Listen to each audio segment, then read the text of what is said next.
In DC, for DC. DC Radio, 96.3 HD4 and DCRadio.gov.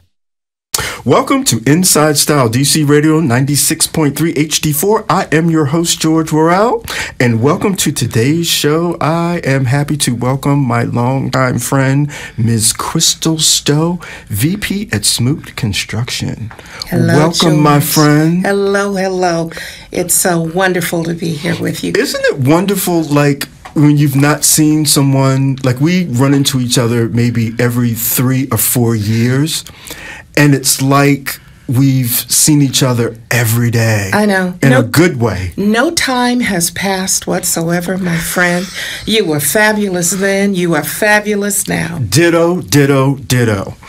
Listen, let's talk about, being a black woman in your industry, in the construction industry. And I want to read this. Chrystal Stowe of Smoot Construction is working to bring more women of color in a male-dominated construction and real estate industry. She is one of Washington Business Journal's Women Who Mean Business. I can't think of a better way to describe you. How did all of that start? Where do you hail? I know you went to the University of South Carolina. Mm-hmm. But where did you grow up? Yeah, I'm actually a service brat. My dad was in the Air Force. Okay. So while I was born in Greenville, South Carolina, we pretty much lived all over the country and all over the world until probably junior high school. Okay. And then when Dad retired, we settled in Columbia, South Carolina. That's what I call home. It's where my parents, God bless them, 92 and 86. Amen. Still live today. They're doing very, very well. And they provided the foundation for me and my sisters to then grow and develop. And as my daddy used to tell us all the time, he wanted us to be good citizens of this world and this planet, and to always do our very best in whatever we chose to do. Now, for us, that meant getting a good education, but also getting good careers. Marriage for me and having children was not my number one priority. Okay. My career was number one. But of course, along the way, I met a lovely gentleman who has been my husband now for 39 years, wow, George. Congratulations. Yes, and we're parents to 3 children, 3 adult children, and we now have our first grandchild. So life has been amazing. My work at Smoot Construction literally changed my life. I, sort of started out like most young people with a plan for what I thought I was going to do. And what was that? A lawyer. I wanted to be a lawyer. But I got a job working at a radio and then a television station to help pay my way through college. Okay. And I enjoyed it. I was good at it, I think. Okay. And so I spent about 15 years doing radio and TV. Doing radio and television, primarily television. Although when I walked into your studio today, it reminded me of my first radio gig. Okay. But someone once told me, you have a voice for radio, but a face for television. That's good. Yeah, I think. No, that is, because usually it's you have a face for radio. So I enjoyed my time in television in terms of the pace, the fact that no 2 days were ever exactly the same. I quickly learned that I was someone who could in fact thrive in a high pace type of industry. And at the time I worked in television, it was also very male dominated. And so when I started doing media and communications work, for the private sector. That's what led me to Smoot Construction, to support the firm and its desire and interest to expand its profile. Okay.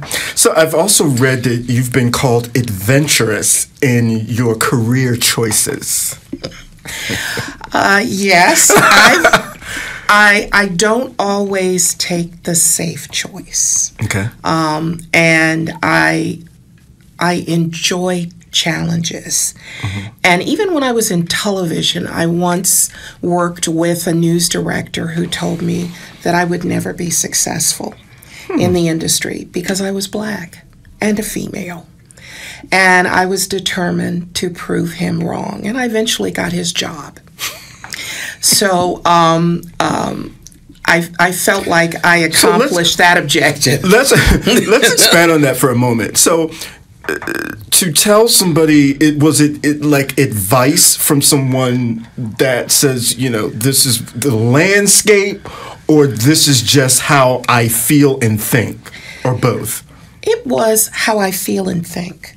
Because it was interesting. I wasn't getting that sort of feedback from other colleagues and peers in the industry. As a matter of fact, they were encouraging me to grow and go. And but this person who was someone who I should have been able to look up to, given his years in the industry, and he could have been a mentor.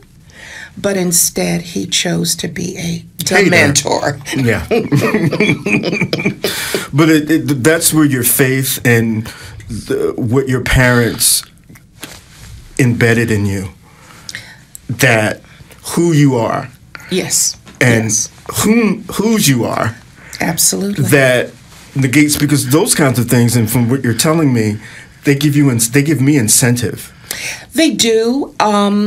But also, I think when you have a strong foundation of not only support from your family, but also support that you have firmly planted and rooted inside of yourself, when you hear those kinds of negative comments, and everybody hears them, everybody gets them. Sometimes it's on something superficial, like how you look, or it's for something even deeper than that in terms of how you think or how you conduct yourself. You really have to be strong within yourself to deal with those situations and rise above them, go under them, go around them, whatever you have to do to get past it. Yes. So how was it early as compared to now, navigating Smoot and just kind of to where you are now? And some of it is I've outlasted them. I've been with the company now over 25 years. Wow. And I've seen a lot of changes, people coming and going. I've also seen the industry change and expand and be much more welcoming to women, in particular black women. There are now more black women in leadership positions within the company today than there were when I started. Praise the Lord for that. There's nothing like being the only. We as black people and black women in particular are used to being the first, but the only tends to be very isolating and can be very minimizing in terms of your career and your career growth. So it's always great when others join and are able to hold their own and come in with an additive. Yes. And not, Yes.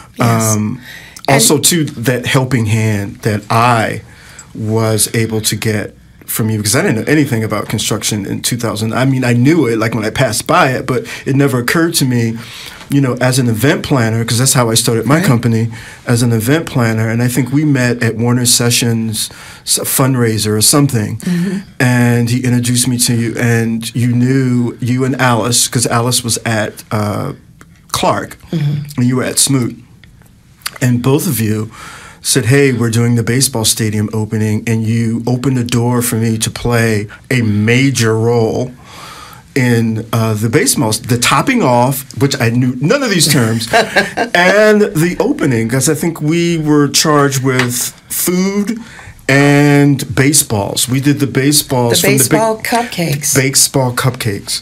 And but your vision, your creativity, you brought value to that opportunity, and you then helped Alice Patterson and I achieve value within our own organizations.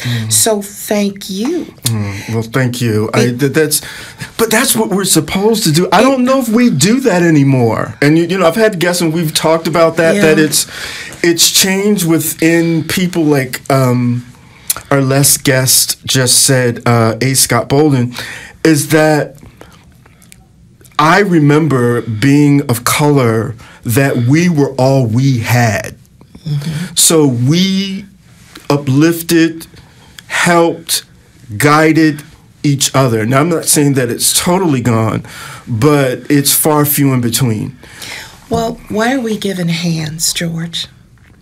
We're given hands not just to take and to grab, but to reach out and pull, to reach around and hug and embrace.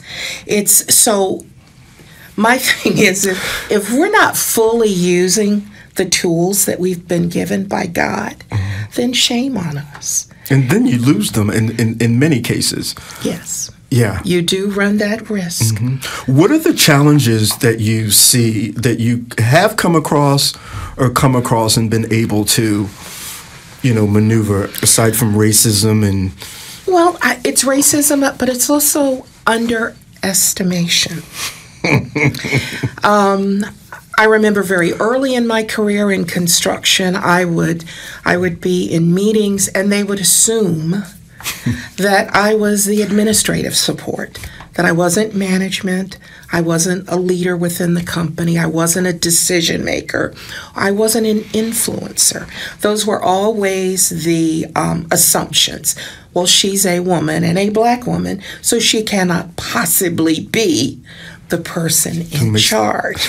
And so I always took particular delight in dissuading individuals of that notion. And it still happens, not as much anymore, but it still happens. And because I'm a woman of size and height, when I come into a room, I'm going to command a little bit of real estate, okay? And I've learned to use that to my advantage. And sometimes it means that everyone else in the room, and especially if they're all men, they will be seated, but I will be standing.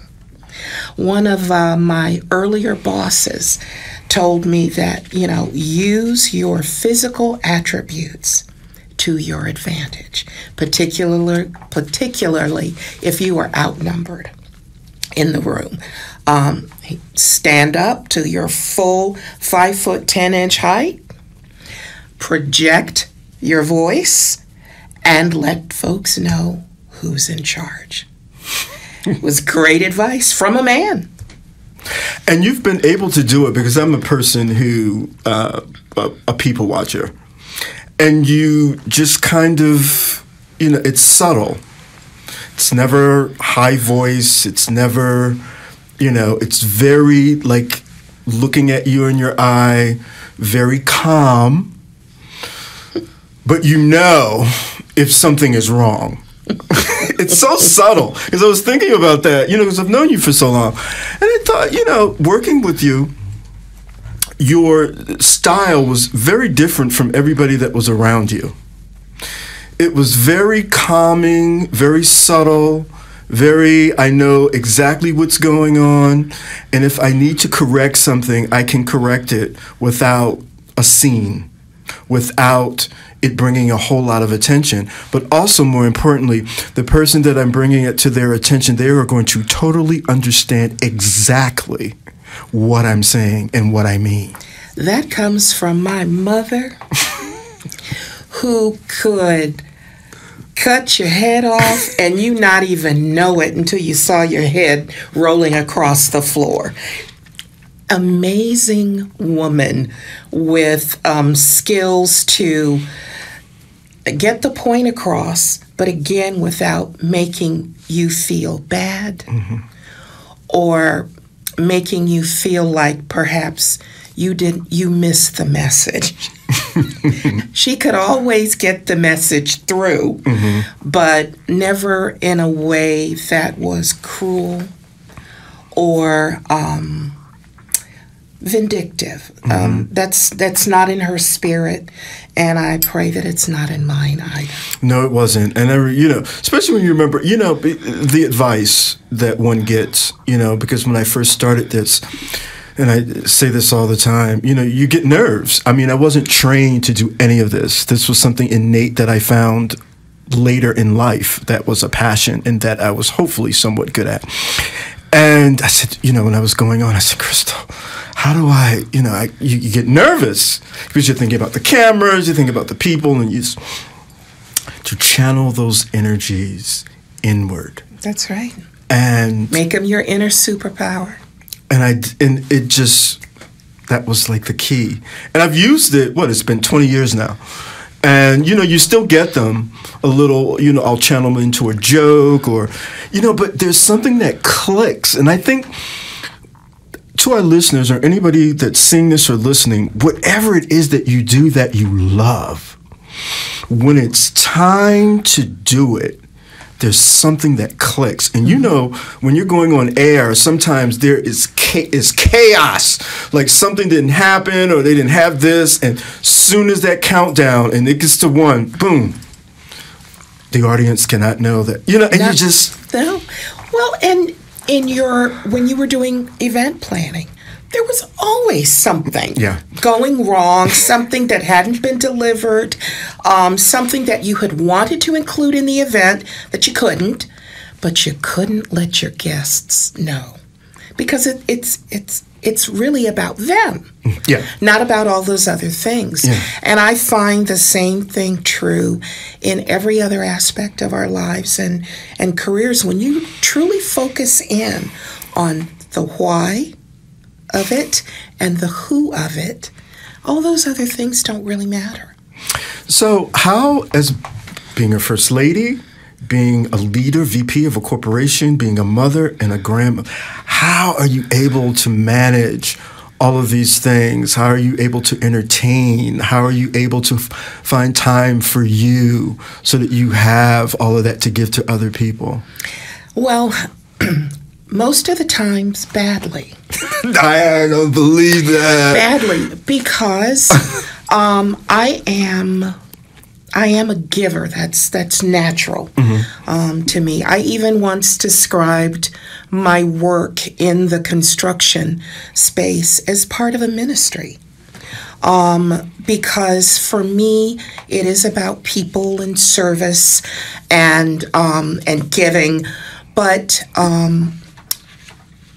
at its core, it's service. It's about serving others.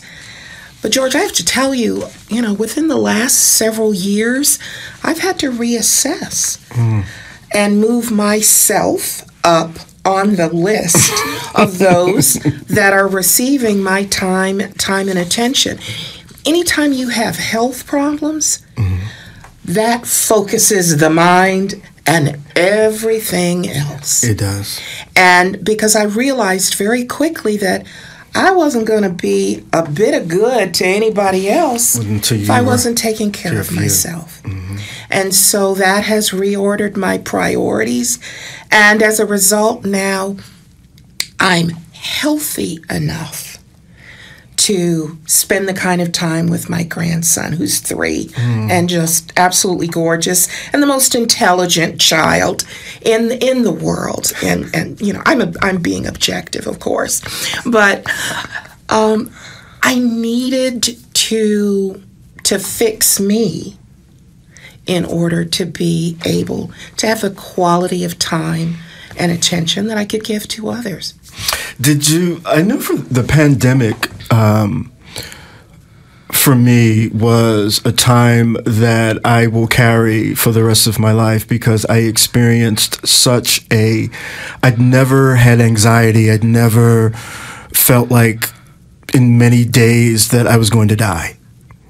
And, through lots of prayer and a therapist, I was able to come out of all of that. But like you said, just reevaluating everything. Everything. Me first. That there was nothing that I could do career-wise, family-wise, or anything else without taking care of me. And the gratitude that came out of it, and that we all survived, and that we're still here, and that, you could get something, you could have a cough and wind up in intensive care and die.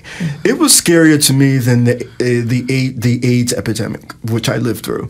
It was whatever came past, at my age, there was nothing like that. And now it seems like a distant memory, but it's still there in my head where I was. So I get it. And, I think our listeners get it, that if you're here and that you were talking and it's the little things, yes, absolutely. Yeah. And so much, I think that, it really did focus my mind and my attention on the things that truly mattered.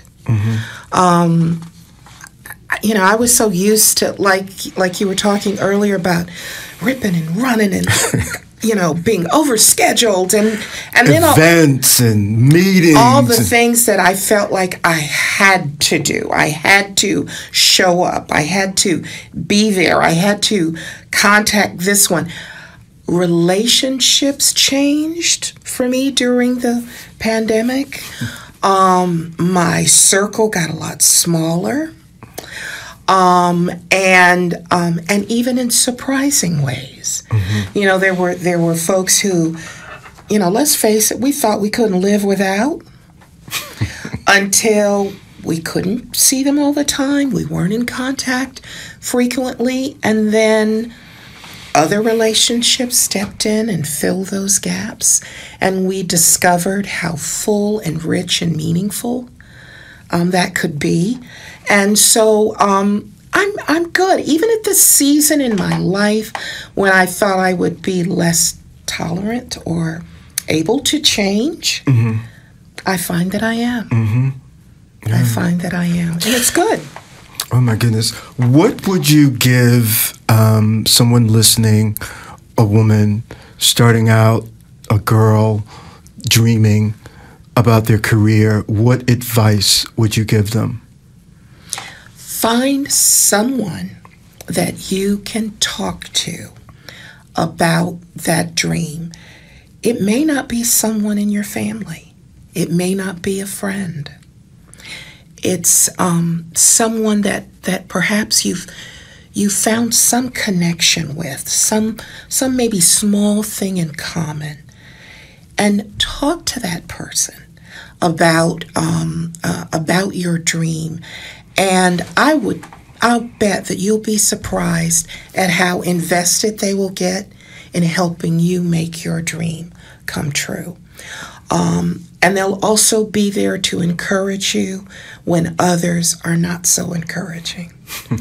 And together, they will help you grow your circle of support and influence. I have been blessed in my life and through my career with having a strong support system. But it's also changed. The people that I started out with, they're not there.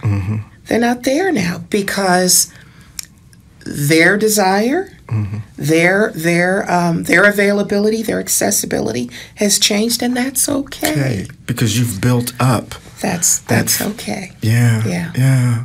Well, thank you so much. Can our listeners reach out to you on social media?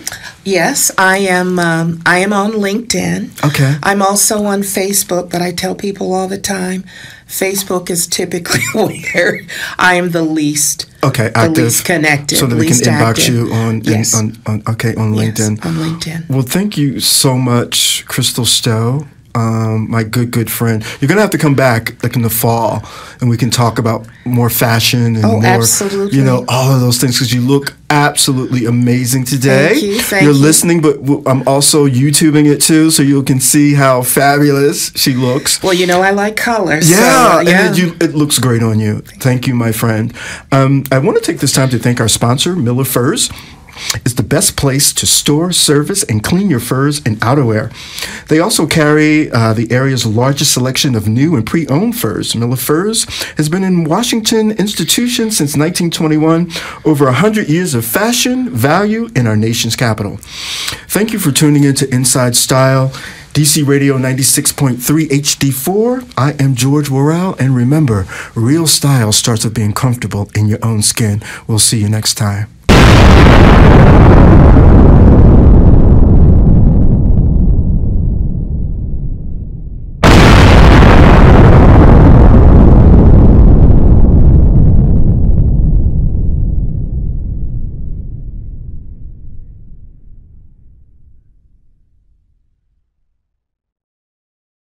In DC, for DC, DC Radio, 96.3 HD4, and DCRadio.gov.